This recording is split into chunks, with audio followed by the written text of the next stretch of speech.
Boa noite, senhoras e senhores. O tema educação tem dado assunto quase todos os dias e há muito tempo. Agora, por exemplo, quando se saúda quase que uma verdadeira cruzada no Brasil e particularmente aqui no Rio Grande do Sul, em prol da melhoria da educação, onde conjugam esforços Ministério da Educação, Secretaria Estadual, propondo experiências com um novo currículo baseado na politecnia ou transversalidade no ensino do primeiro ano do ensino médio. A RBS, ao mesmo tempo, lança sua bandeira, a educação precisa de respostas e muito mais. Em contraste a tudo isto, 6 governadores, respectivamente, do Rio Grande do Sul, Santa Catarina, Mato Grosso do Sul, Goiás, Piauí e Roraima, tomam o caminho do Supremo Tribunal Federal e questionam o índice usado para reajuste anual do piso nacional do magistério. Os governadores estão pedindo uma medida para suspender o critério atual, que é baseado na correção do Fundeb, que aumentou em 22,22% a remuneração dos professores. E aqueles governos querem a adoção do INPC como base de reajuste, ou seja, conforme o último reajuste, 6,08%. O que implica numa grande diferença, e reajuste este que aconteceu no início do ano. A alegação dos governos é que não possuem recursos financeiros para acompanhar os índices mandados pelo Fundeb. Hoje pela manhã, o governador Tarso declarou que, se vencerem na justiça, os valores já concedidos, na base dos 22%, serão mantidos a título de antecipação nos futuros reajustes. Então, para avaliar tudo isto e este novo impasse que ataca de frente a principal pretensão do magistério, qual seja da melhoria da remuneração, é que estamos propondo o Conversas Cruzadas de hoje.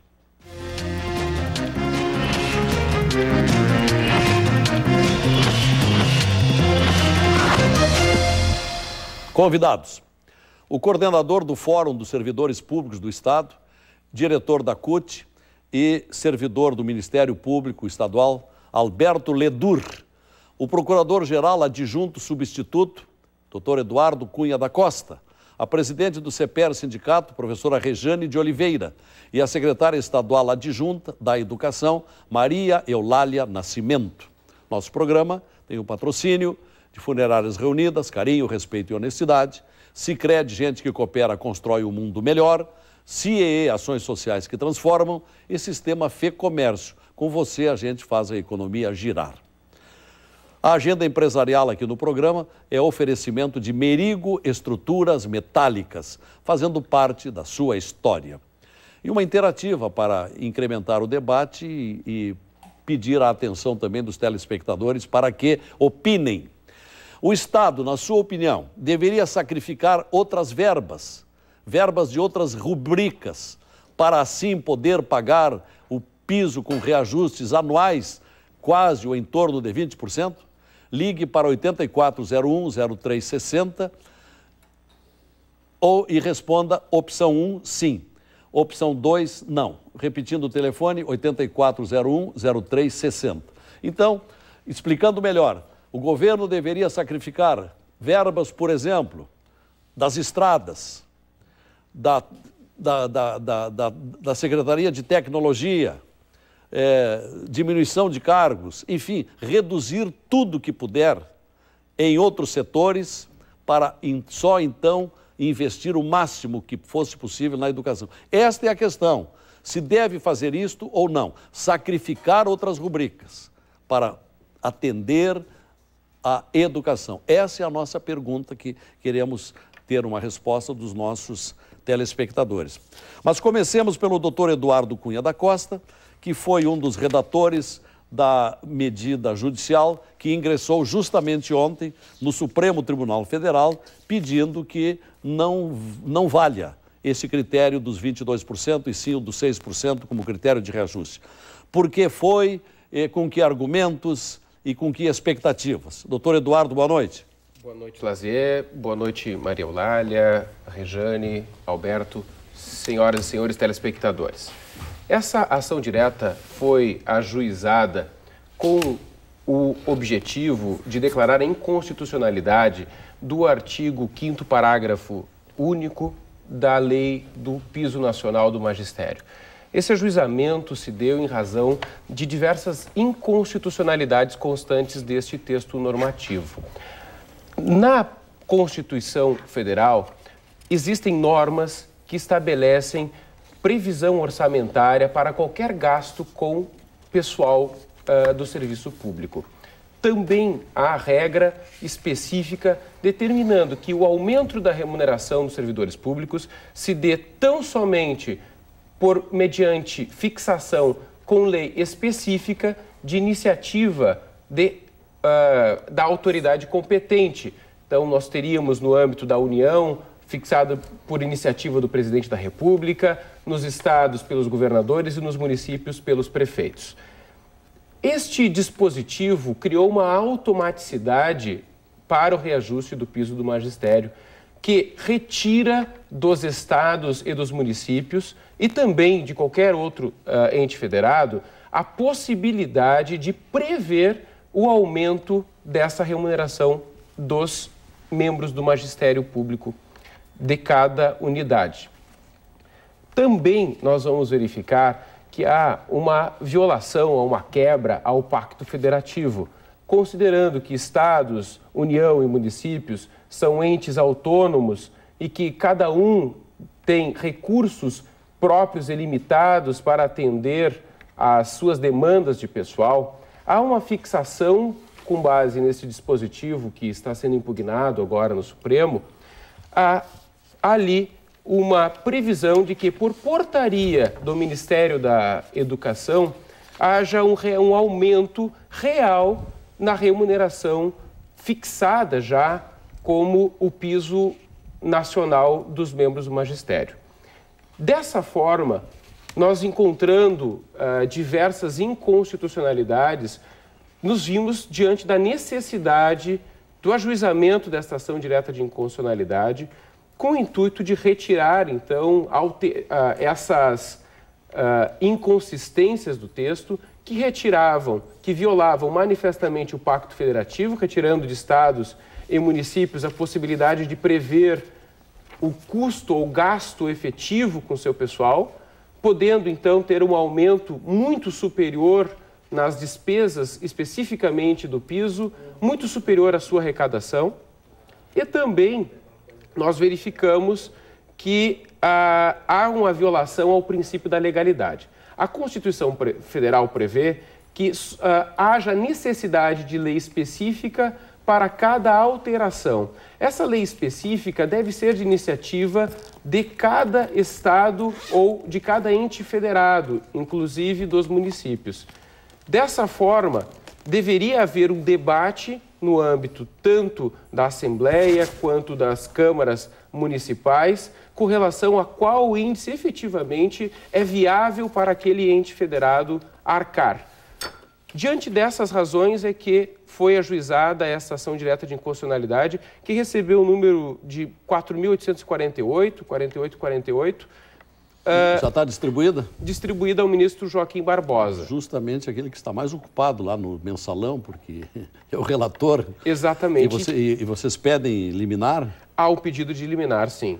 Então, hoje é quinta-feira, aí lá por terça ou quarta deve ter um despacho já. Nós aguardamos que haja um despacho breve do ministro e logo poderemos ter, então, essa medida cautelar já deferida de imediato. E como é que fizeram? A petição ela é assinada pelos 6 governadores ou cada um entrou individualmente? A petição é firmada pelos 6 governadores e pelos respectivos procuradores gerais de cada estado. Os governadores assinam também? Assinam. Assinam e os procuradores? E os procuradores gerais do estado. Uhum.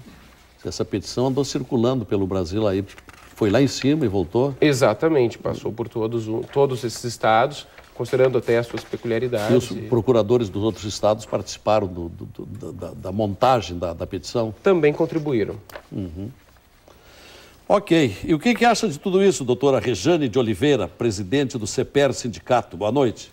Boa noite, uma boa noite, Lazier. Boa noite aos componentes aqui do debate, aos telespectadores, em especial a nossa categoria que está nos assistindo. Olha, nós achamos, primeiro, deixar bem claro que esta ação ela é uma ação de responsabilidade do governo Tarso. Foi o governo Tarso que assinou a ação junto com outros estados, que é mais uma tentativa do governador Tarso de atacar uma conquista, que na nossa avaliação, uma conquista de todos os trabalhadores do país, quando lutaram por anos para conseguir uma lei do piso que garantisse um valor inicial como básico do plano de carreira para os trabalhadores do país. Nós fizemos uma luta bastante grandiosa e conquistamos esta lei. O governador, inclusive, assinou essa lei quando o ministro da Justiça, junto com o presidente Lula... Não, ele era ministro da Justiça. Quando ele era... a lei foi discutida e criada durante a estada do governador Tarso enquanto ministro da Educação e foi assinada em 2008, quando ele era ministro da Justiça.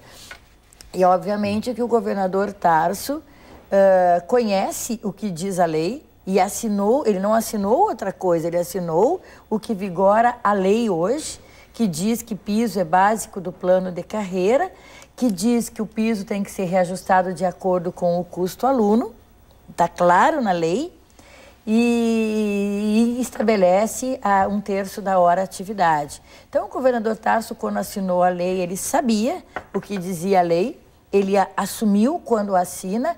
Agora o governador Tarso prova mais uma vez que aquilo que o CEPERS denuncia é verdadeiro. Nós temos uma campanha na rua dizendo que o governador Tarso joga sua palavra no lixo. O governo prometeu, quando na campanha para governador, antes de se eleger, pagar o piso. Eu, inclusive, Lazier, até consultei ver se tinha possibilidade. Eu tenho aqui um gravador com uma gravação da voz do governador Tarso. Quantos minutos tem? Como? Quantos minutos tem? É rápido. Então, deixe perto do seu microfone. Tá bem. A voz do governador dizendo que vai pagar o piso, e eu quero mostrar isso, porque isso é muito importante para as pessoas saberem, é muito importante para as pessoas saberem que o governador se comprometeu com isso.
De que data é essa? Isso que o governador Tarso falou com a nossa categoria foi no período da eleição, quando nós fizemos um debate no Plaza São Rafael, quando ele, no debate que nós propusemos para os candidatos, ele afirmou, com essas palavras, a questão do piso. Então, a gente não está decepcionado, porque o governo vem se comportando de forma a não cumprir com a palavra.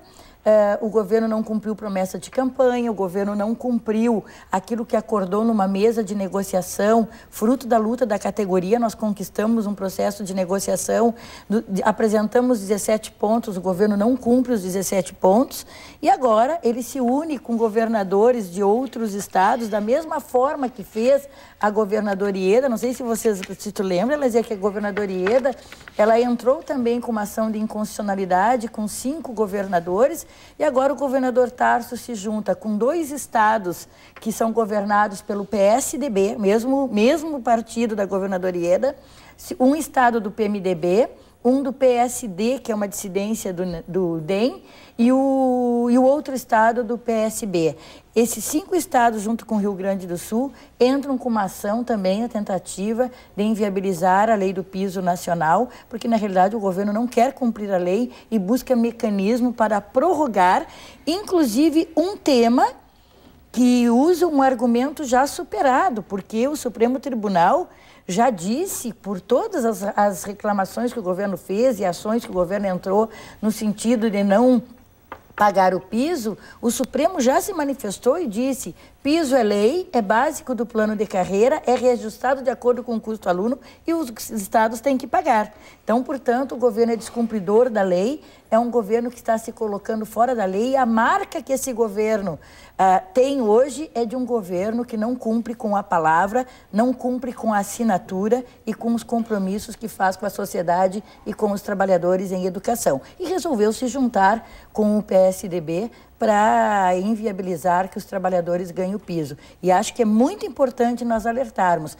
Essa iniciativa do governo com esses outros 5 estados, ele não só ataca a questão do piso para os trabalhadores em educação do estado, mas também ataca os trabalhadores do município. Porque se o governo consegue inviabilizar o piso, todo mundo, tanto do estado quanto do município, saem prejudicados. Mas nós acreditamos que a luta e que a tarefa que todos os trabalhadores do país e os municipários têm de defender o piso vai ser vitoriosa. O CEPER está tentando contestar esta ação, quem sabe até antes mesmo do despacho do ministro Joaquim Barbosa? Sim, o nosso jurídico... Já chegou lá, porque entrou ontem. Sim. Então, vamos supor, no início da semana que vem, o ministro vai examinar, vai conceder ou vai negar. Claro, nós já temos, inclusive, Lazier, um parecer do nosso jurídico. Tá? Vocês já juntaram lá no processo? Sim, nós temos um parecer do jurídico. Tem gente em Brasília nós temos com os advogados cuidando desse tema, inclusive mostrando aqui qual foi o voto do relator Joaquim Barbosa sobre o tema do piso nacional, e ele é muito claro aqui no reconhecimento do piso. O que ele diz? Lê esse resumo para nós. Ele diz exatamente o seguinte: por fim, aborda as aflições dos estados autores quanto ao risco de desequilíbrio orçamentário. O exame alegado à falta de recursos para custeio do novo piso depende da coleta de dados específicos para cada ente federado, considerados exercícios financeiros. Não é possível, em caráter geral, abstrato, presumir a falta de recursos. Em especial, eventual insuficiências poderão ser supridas por recursos do Fundo de Manutenção e Desenvolvimento da Educação Básica e Valorização dos Profissionais da Educação, Fundeb, pela União, cujas consideráveis receitas incluem recursos das contribuições sociais destinadas à educação. A questão federativa relevante é se o aumento do dispêndio com remuneração violaria a autonomia dos entes federados por vincular recursos e reduzir o campo de ações do administrador público. Já deu para perceber o pensamento. Exatamente o ministro para quem foi distribuída esta ação nova, foi quem deu esse voto. Em que data foi isso? Isso aqui foi... Eu não tenho aqui a data, porque nós temos aqui... Foi no ano passado, no período que entrou com a ação. Eu me lembro. Ele tem posição bem clara de que piso é lei e tem que ser cumprido.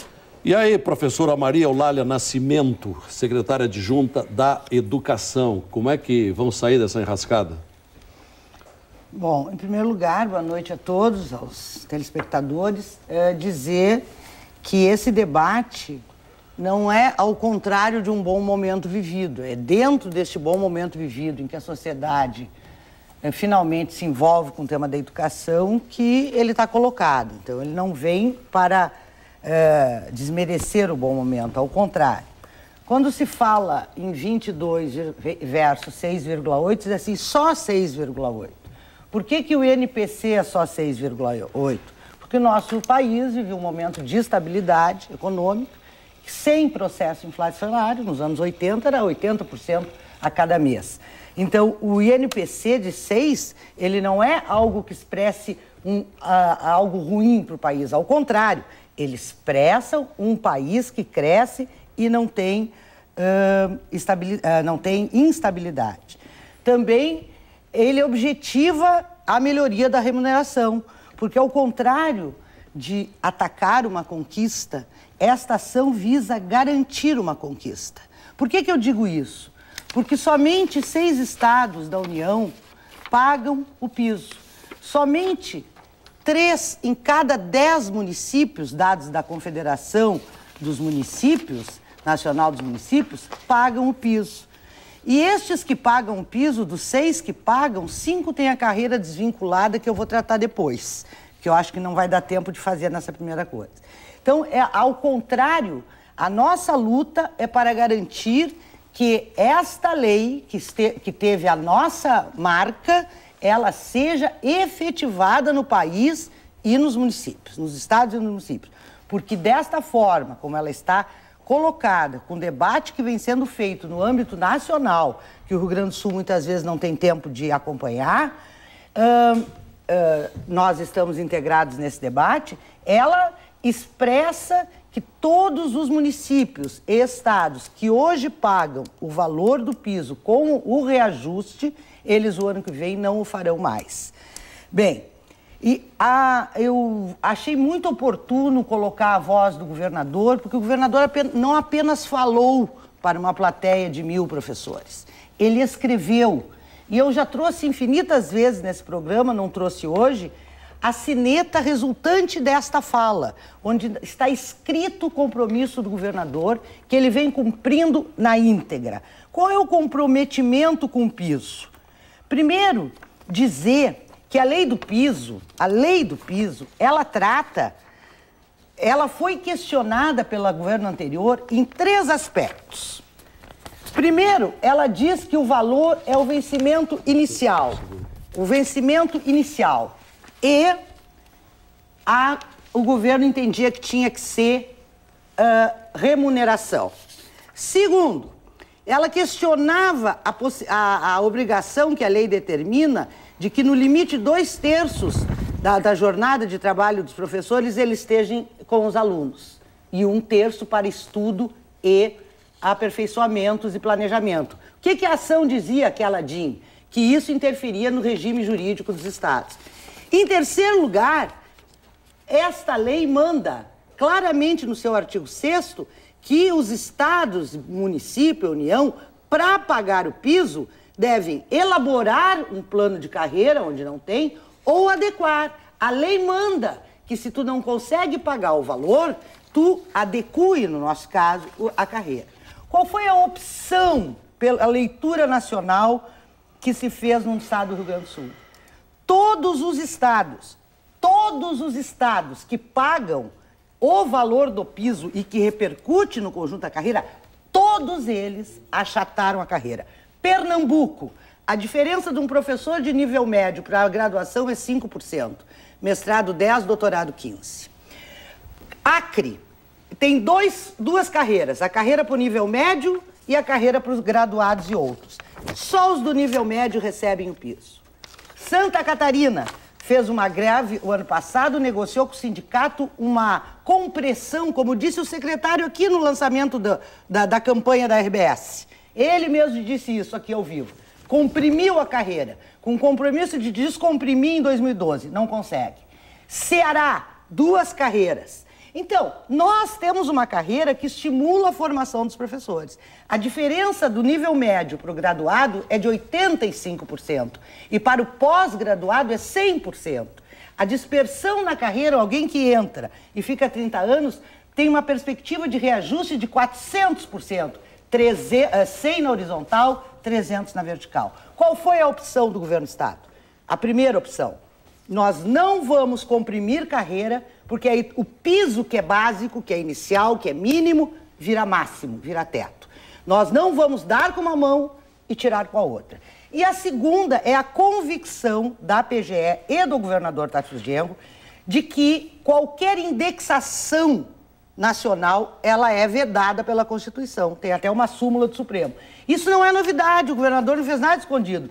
No dia 23 de fevereiro, quando anunciamos a proposta de 76% de reajuste para o magistério, ele disse num jornal da imprensa, este índice não traduz o piso, pois trata-se de uma proposta de aumento real de salário, que é da autonomia dos entes. Então, já estava anunciado, o nosso debate é todo nesse sentido. É uma falsidade dizer É uma falsidade dizer que o governador trai a sua palavra, porque o seu compromisso de recomposição salarial, uma pena que a gravação não continuou, ele foi com os professores e mesmo naquela oportunidade com as outras categorias de servidores. O Piauí é um estado que o secretário da Educação nos informou que eles não deram nem meio centavo de reajuste para nenhum outro servidor, que é a pergunta que está aqui, nem da segurança, nem da saúde, nem de área nenhuma, para poder pagar o piso. E não fizeram um centavo também de investimentos na recuperação das escolas. Então, eu só quero encerrar essa minha primeira participação dizendo que o governador Tarso Genro falou, escreveu, está comprovado para quem quiser ver, uma lástima não ter trazido hoje, sempre ando com aquilo, já está até amassado, e que não é verdade que está questionando a lei do piso. Tudo aquilo que ele retirou da sua assinatura, por saber que a lei era constitucional, que o piso era básico, que a jornada era legítima, isso que o Supremo declarou constitucional não está sendo questionado. Está sendo questionado o índice, o artigo 5º, parágrafo único, porque assim como lá em 87 nós perdemos os 2,5 salários como básico do magistério, pela mesma lei que hoje está sendo argumentada. Não pode haver indexador, porque isso é da autonomia do ente federado. Vamos ver o que tem a dizer o coordenador do Fórum dos Servidores Públicos Estaduais, servidor do Ministério Público, Alberto Ledur. Boa noite. Boa noite, Lazier. Boa noite aos demais convidados aqui do programa. Nós recebemos a notícia da ADIM com um estarrecimento em relação à prática política que o governador Tarso Genro vem colocando aqui no Estado. Mas não com surpresa, viu, Lazier? Nós já vimos o governo se negar a negociar, como efetivamente tinha pautado no debate CEPERS. O governo simplesmente negou o debate com o CEPERS em relação ao calendário de pagamento do piso. Depois alegou que o Fundeb era inconstitucional, que o reajuste do Fundeb era inconstitucional, quando ele assina a lei que afirma que o Fundeb é o critério de reajuste. Então não nos surpreende que o governo venha patrocinar nesse momento o maior ataque que a educação pública do Rio Grande do Sul já sofreu. E quando nós falamos de educação pública, não somente aos salários dos professores estaduais. Há um ataque frontal aqui à concepção do piso nacional da educação, à estruturação da lei do piso nacional, que estabelece que o reajuste tem que ser nacionalizado. O que a ADIM, que o governo Tarso assina no STF, propõe é que seja retirado o caráter nacional da lei do piso. E com essa retirada, que o governo do Estado, que os governos e os municípios estabeleçam essa política de reajuste. Ou seja, nacionalmente não haverá mais um parâmetro, porque os governos estaduais é que terão a iniciativa de propor a lei que vai corrigir o piso nacional da educação. Então, esse ataque é o maior ataque que nós tivemos, e é engraçado a professora Eulália colocar aqui que esse